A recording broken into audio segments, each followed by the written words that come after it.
بسم الله الرحمن الرحيم.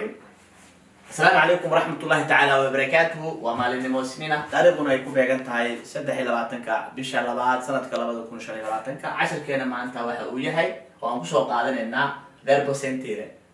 فعل sentire erga sentire لبا معنو أيوليه هاي لبا سيون والواد يكسدا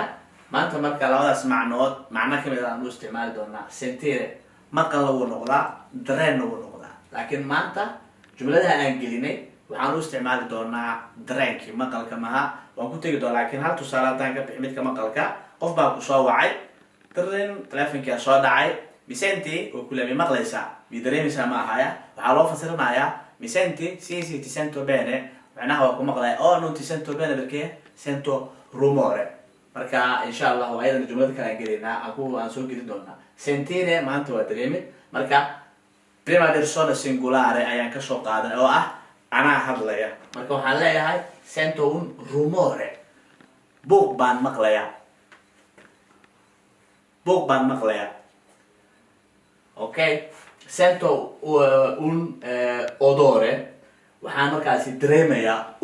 معنيان odore أيان دريميا وحبا يسو وحبا قبتي برفون وكله odore سنتو sapore لا وحبا ندمينيا تسالو كله قددي أما سوقدي وكلام ملح عكوشو بتاع عصبة عنده مركب عبارة دمني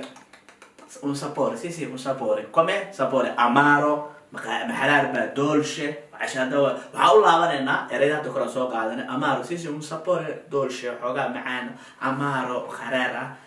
no aspro banana o piccante حاجة هذا هو كلها كجرا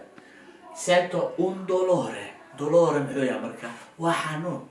sento dolore وحن دريمايا مركا حنون أيان دريمايا إن شاء الله تعالى وحن فيليا إناد كفايدين أو مثل مرة هانتانا جملها هذا الأركتانا إرجع رومورو كروادور odore waa urti sapore waa dhadhanki dolore waa xanuun jumlada ayaan gelinay verb waa ficil sentire waa dareen maqalna way noqotaa marka waxaan filayaa inaad ka faa'iidaysateen insha Allah ta'ala inta aan ku kulmi doono 10 midkaan la mid ah toddobaadka soo socda hadduu Ilaahay yiraahdo waxa idinkaga tageynaa anagoo wada jirna nabadgelyo nool kulantaa saate waxaan naga xasuusinaa inaad naga ilaawin like-ta share-ta isla mar ahaantaana ala wadaagtaan asxaabtiina inta aan ku kulmi doono 10 ka mid la mid ah waxa idinkaga tageynaa nabadgelyo nool kulantaa ciao ciao